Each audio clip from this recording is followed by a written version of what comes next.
बच्चों, आज हम आपके सामने हिंदी भाषा शिक्षण और प्रवीणता डीएलएड फर्स्ट ईयर का टॉपिक लेके आए हैं। इकाई 3 मौखिक अभिव्यक्ति। इसमें पहला प्रश्न है, मौखिक अभिव्यक्ति से क्या तात्पर्य है, वह उद्देश्य व उपादेयता समझाइए। उत्तर है, अर्थपूर्ण शब्दों के नियोजित व नियंत्रित विचारों को बोलकर प्रकट करना ही मौखिक अभिव्यक्ति है। अर्थपूर्ण शब्द जो भी हम बोले उसका कोई न कोई अर्थ होना आवश्यक है।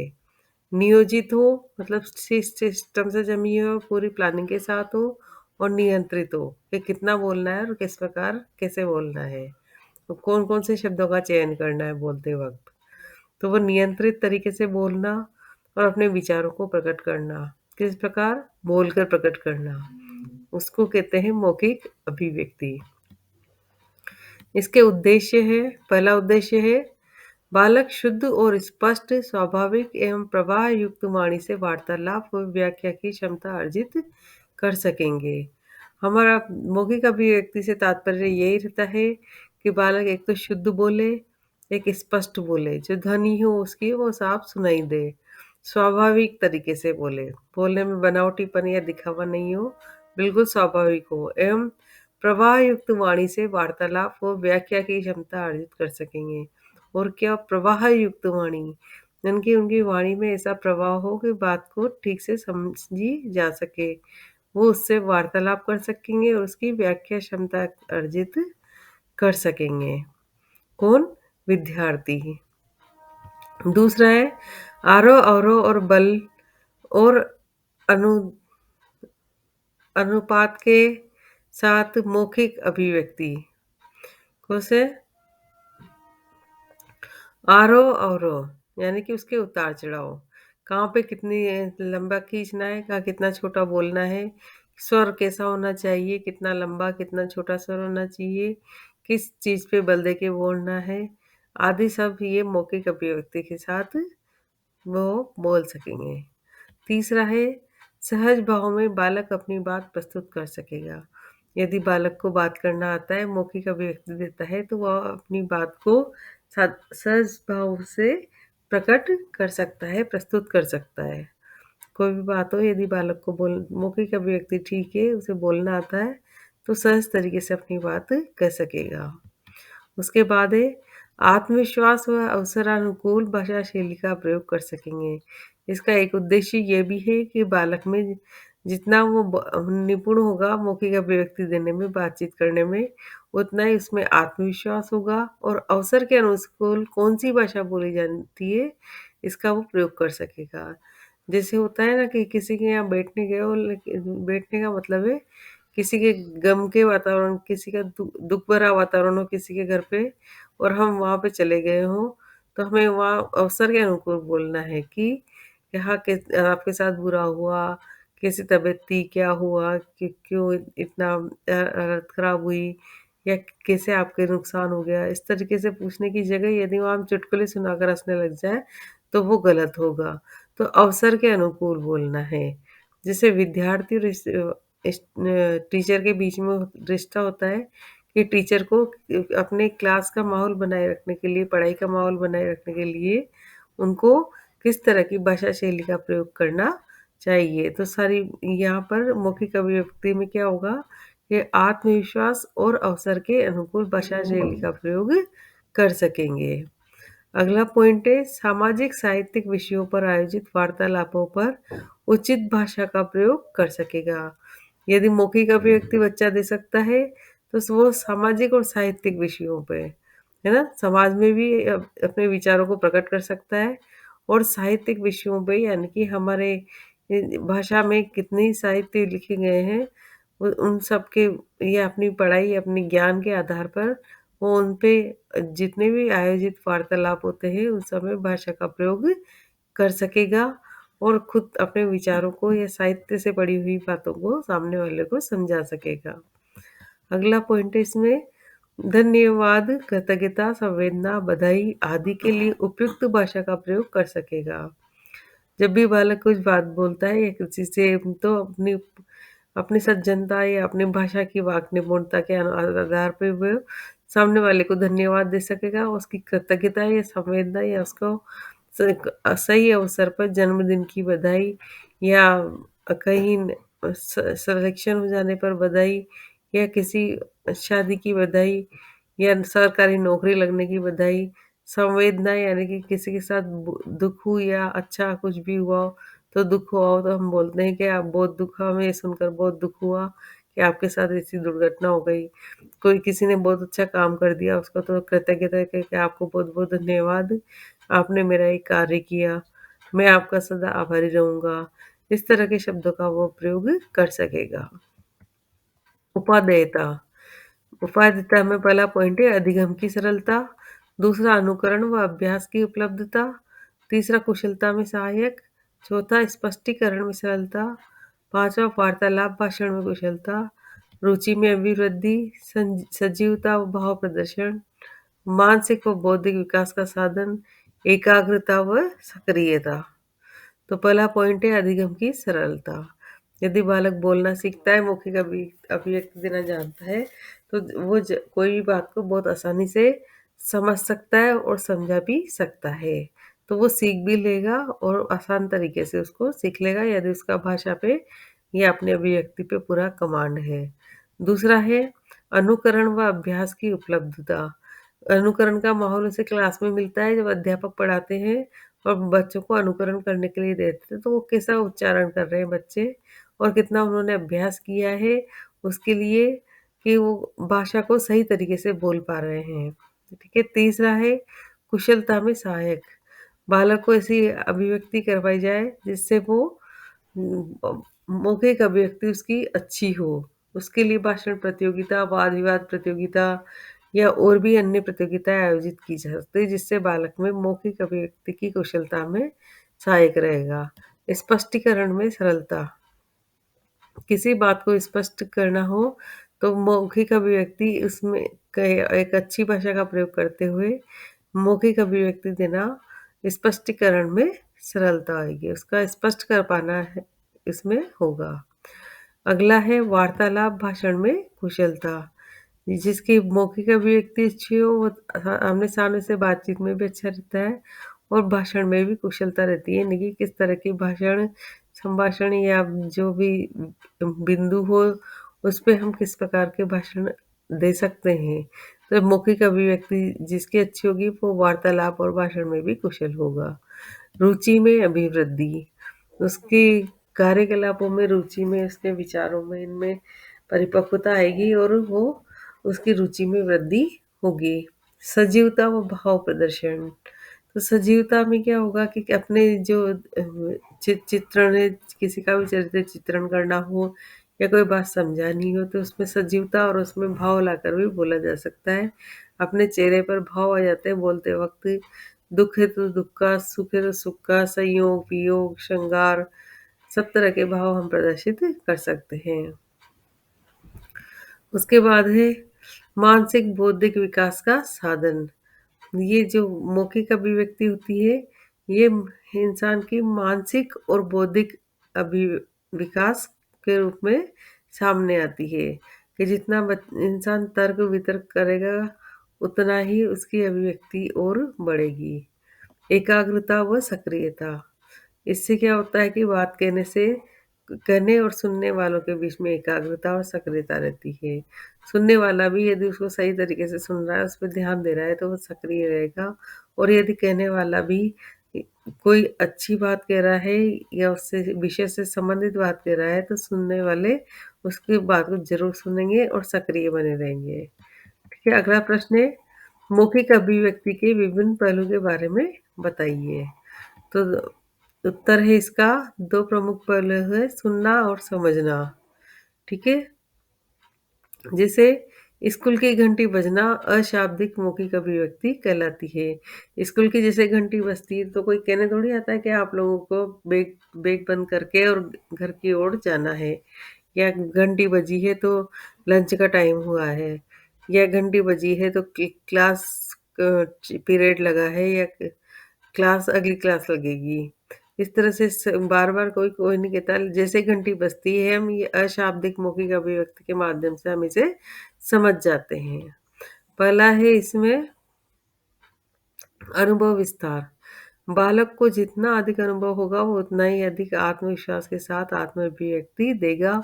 अतः बालक को अधिक से अधिक सुनने व बोलने के अवसर देना चाहिए।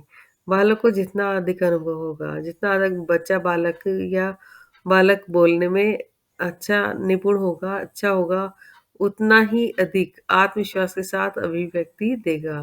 तो जितना बालक को विश्वास रहेगा स्वयं पे कि मैं अच्छा बोल सकता हूँ, अच्छे शब्द काम में ले सकता हूँ, तो उसका आत्मविश्वास भी बढ़ेगा और वो मौखिक अभिव्यक्ति भी और अच्छी देगा आत्मविश्वास के साथ। अतः बालक को अधिक से अधिक सुनने और बोलने के अवसर देना चाहिए। तो हमें क्लास में पढ़ाते समय हम अध्यापक का दायित्व है कि बालक को अधिक से अधिक सुनने और बोलने के अवसर दें। जैसे वाद-विवाद प्रतियोगिता, भाषण प्रतियोगिता, संवाद प्रतियोगिता, ऐसे कितनी तरह के आशु भाषण, ऐसे कितनी तरह के अवसर हम उसको दे सकते हैं बोलने के लिए। दूसरा है विचार क्रमबद्धता। विचारों की अव्यवस्था से प्रस्तुति स्पष्ट नहीं हो सकती, अतः बालक विचारों में क्रमबद्धता लाना आवश्यक है। विचारों की क्रमबद्धता ज़रूरी है। यदि बालक किसी विचार के बारे में बोल रहा है, तो ये नहीं कि एक विचार बताते-बताते दूसरे में कोई नई बात उसने शामिल कर नई चीज़ उसमें बीच में घुसा दी, फिर अगली तीसरी 2-3 लाइन उसमें बोली, फिर तीसरी बात शुरू कर दी। इस तरह से नहीं होना चाहिए। एक ही क्रमबद्धता होनी चाहिए कि जिस टॉपिक को लेके बातचीत चल रही है, वो वही उसी से संबंधित ही विचार आगे बढ़े। अगला है इसमें पॉइंट व्याकरण सम्मत शुद्ध भाषा। या जब हम किसी भाषा का प्रयोग करते होते हैं तो हमारे भाषा में व्याकरण की सहायता लेकर ही हमें बोलना चाहिए। इससे क्या होता है कि शुद्ध उच्चारण होता है, व्याकरण सम्मत वाक्य रचना के साथ समाज द्वारा मान्य शुद्ध भाषा का प्रयोग करवाना। जैसे हम बालक कुछ भी बोल देता है बचपन में लेकिन उसे पता नहीं होता, भाषा का संपूर्ण ज्ञान नहीं होता है। लेकिन जब बालक बड़ा होता है तो धीरे-धीरे उसे पता चलने लगता है कि उसे कौन-कौन सी किस इंसान के लिए कैसी भाषा बोलनी है, जानवरों के साथ कैसी भाषा बोलनी है, या समाज में जाए तो किस तरह से भाषा का प्रयोग करना चाहिए। इस तरह से उसको जैसे इसमें एग्ज़ाम्पल दिया हुआ है कि गाय चिल्लाती है। तो बच्चे ने किसी ने बोल दिया गाय चिल्लाती है के स्थान पर उसे बताएँ कि गाय चिल्लाती नहीं, गाय रंभाती है। उसने दुकान बंद कर दी के स्थान पर उसने दुकान बढ़ा दी। जब शाम को दुकान बंद होती है तो हम बोल देते हैं कि दुकान बंद कर दी, जबकि दुकान बंद करना नहीं होता है, उसको दुकान बढ़ाना होता है क्योंकि दूसरे दिन दुकान फिर खुलेगी। ठीक है? ऐसे ही स्वाभाविक और स्पष्टता बनावटीपन नहीं होना चाहिए। भाषा इतनी स्वाभाविक हो और स्पष्ट हो कि सामने वाले को सुनना अच्छा लगे और समझ में आए। उसमें बनावटीपन बिल्कुल ना हो। प्रवाह उसकी जो गति है भाषा की वो एकदम तरीके से हो, यूँ नहीं हो कि भी नहीं कि बहुत जल्दी हो और इतना भी धीमा नहीं कि उसे सुनने में ही आलस आए। तो एक सही सटीक और तरीका होना चाहिए बोलने का। सशक्तता, इससे श्रोता पर गहरा व स्थायी प्रभाव पड़ता है। यदि हमें अच्छी नॉलेज है, पूरी जानकारी है, तो हम सही तरीके से अपनी बात को बोल सकेंगे, जिससे श्रोता पर गहरा प्रभाव पड़ेगा। इसलिए अपने सब्जेक्ट पर या अपनी भाषा पर या अपने विषय पर इतना कमांड होना ज़रूरी है कि हम आत्मविश्वास के साथ उसको बोल सकें, जिससे सुनने वाला भी ध्यानपूर्वक हमें सुने। अगला है अवसर अनुकूलता। अवसर के अनुकूल प्रकरण का चुनाव कर वाणी का प्रयोग करना। किन से अवसर पर किस तरह की बात करनी है, जैसे विद्यालय में गतिविधि हो, वो तो गतिविधि के अनुसार बातचीत करनी है और जैसे कि डायरेक्टर या प्रिंसिपल या साथी के साथ किस प्रकार बात करनी है, इस तरह से अपने प्रकरण या इसका प्रकरण का चुनाव करते हुए हमें बात करना चाहिए। प्रभावोत्पादकता, मौखिक अभिव्यक्ति का मुख्य उद्देश्य है वक्ता श्रोता तक अपना संदेश प्रभावी ढंग से पहुँचाए। इसका मतलब ये नहीं कि कोई बोल रहा हो और सामने वाला बोर हो रहा हो, परेशान हो रहा हो उसके बोलने से, तो ऐसा नहीं होना चाहिए। उसमें हमारी वाणी में इतना प्रभाव होना चाहिए कि जो वक्ता श्रोता तक अपना संदेश प्रभावी ढंग से पहुँचाए। तो हमारी ज़िम्मेदारी होती है ये कि वक्ता है जो बोलने वाला है और श्रोता जो सुनने वाला है वहाँ तक अपना संदेश सही तरीके से पहुँच जाए। अगला क्वेश्चन है मौखिक अभिव्यक्ति से लाभ बताइए। पहला है अधिगम की सुगमता, दूसरा सजीव भाव का प्रदर्शन, तीसरा मानसिक बौद्धिक विकास, लिखित अभिव्यक्ति और रुचि में वृद्धि। मौखिक अभिव्यक्ति से लाभ बताइए। तो अधिगम की सुगमता, हमें कोई भी भाषा कहनी हो, अपनी बात समझानी हो तो हम मौखिक अभिव्यक्ति के माध्यम से समझा सकते हैं और समझ भी सकते हैं। ठीक है। सजीव भाव का प्रदर्शन, सजीव भाव का प्रदर्शन यानी कि हमारे चेहरे के हाव भाव से, हमारे हाथों के इशारों से और मौखिक अभिव्यक्ति के माध्यम से हम सजीव प्रदर्शन कर सकते हैं। कोई बात को इस तरीके से कह सकते हैं जैसे वो अभी उसी घटना घटी हो या अभी ही ऐसा कुछ होके निपटा हो।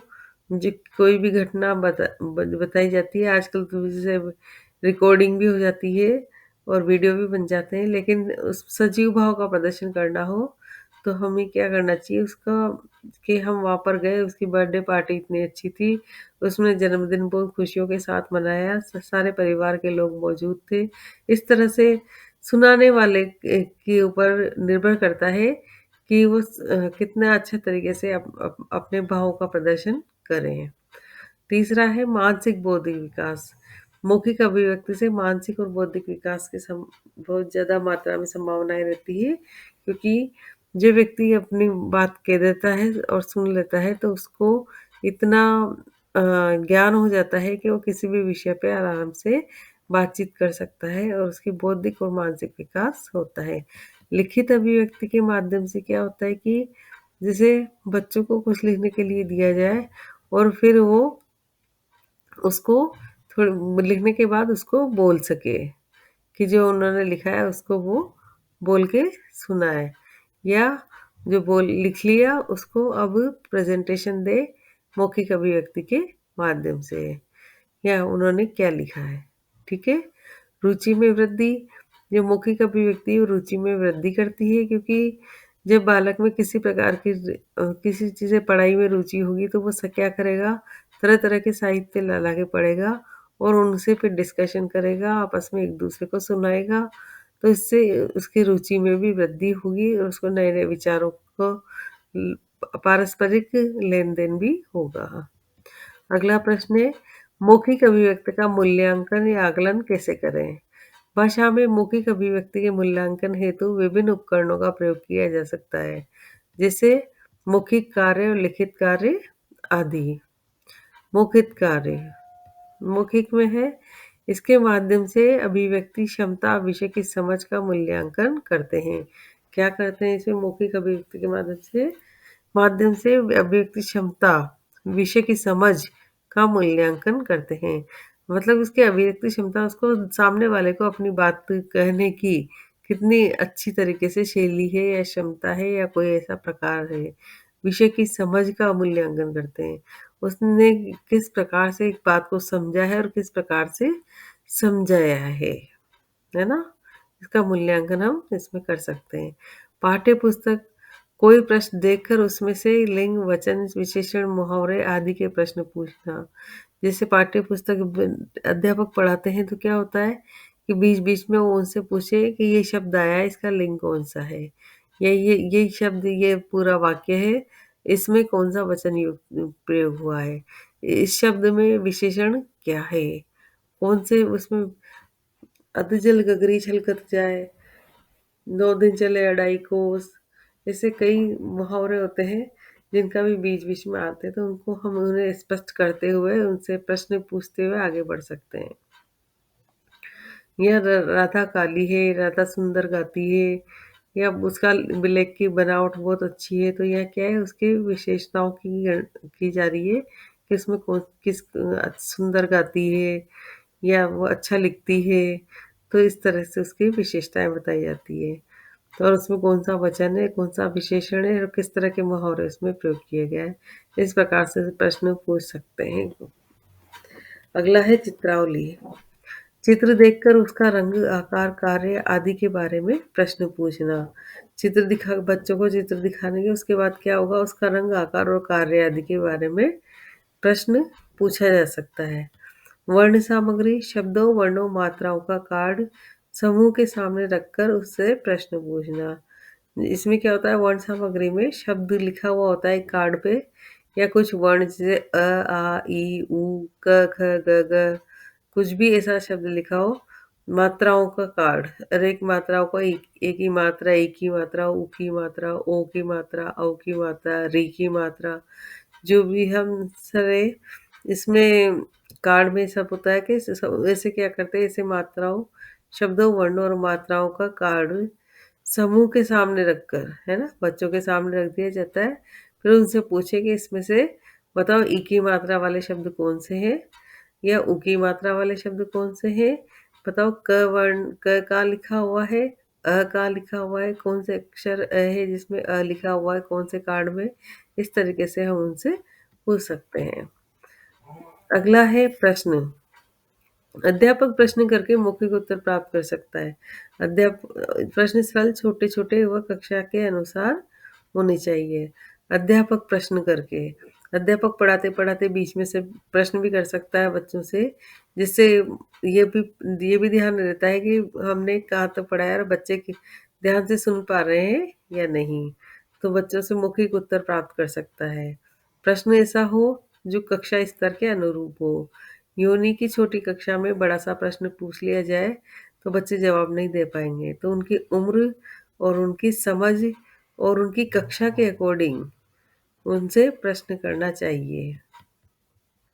अगला क्वेश्चन है, मौखिक अभिव्यक्ति का प्रथम चरण क्या है?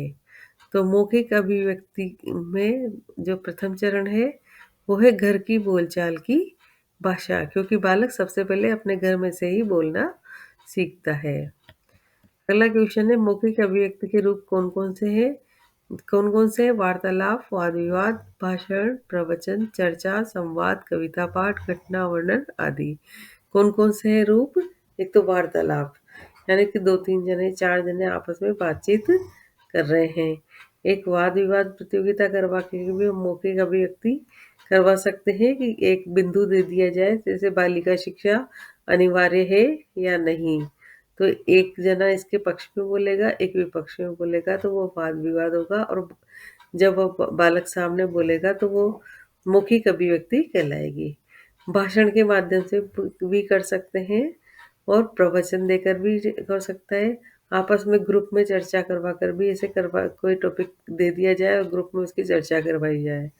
संवाद लेखन के माध्यम से भी हम करवा सकते हैं कि व्यक्ति लेख संवाद तैयार करे और क्लास में खड़ा होके बोले। कविता पाठ भी करवाया जा सकता है कि बालक को स्वयं लिखने या बुक अपने पुस्तक की कोई भी कविता याद करके उसे वो क्लास में बोल सकता है। घटना वर्णन, किसी घटना का वर्णन करना, उसे उसके बारे में बताना हो, तो वो भी मौखिक अभिव्यक्ति के माध्यम से बताया जा सकता है। आकलन के तरीके बताइए। व्यक्तिगत आकलन, सामूहिक आकलन, स्व आकलन, सहपाठियों द्वारा आकलन। तो व्यक्तिगत आकलन में व्यक्ति स्वयं अपना आकलन करता है, उसके अपने बारे में लिखता है कि मैंने ये किया, वो किया, या इस तरीके से, या अपनी गलतियों को खुद देखता है। ठीक है, सामूहिक आकलन में होता है कि समूह में गतिविधि होती है, और एक समूह में से पूरे पूरे समूह में गतिविधि हुई और उन्होंने किस प्रकार से एक दूसरे का मूल्यांकन और आकलन किया और गतिविधि को समझा। वो मौखिक अभिव्यक्ति के सामने हम ग्रुप में से किसी भी बच्चे से क्वेश्चन करके उससे सुन सकते हैं, समझ सकते हैं। स्व आकलन यानी कि अपना स्वयं का आकलन करना। स्वयं व्यक्ति ने अपना आकलन किया कि जैसे उसके सामने कोई भी शब्द बोलना था, जिसे अपनी आवाज़ को टेप किया और उसके बाद खुद सुना कि उससे इससे ये पता चले कि उसने स्वयं कहाँ पे गलती की है। तो सहपाठियों द्वारा आकलन, तो ये भी एक ऐसे भी होता है कि जैसे सहपाठी होते हैं, उनको वो बताते हैं कि तुमने बोलते वक़्त यहाँ पे बहुत अच्छा बोला और यहाँ पे इतना गलत हो गया, या इस बात को इस तरीके से भी कहा जा सकता था। इस तरीके से इनमें इनमें पता लगाया जा सकता है। हमारे चैनल को लाइक, सब्सक्राइब एवं शेयर करें। धन्यवाद।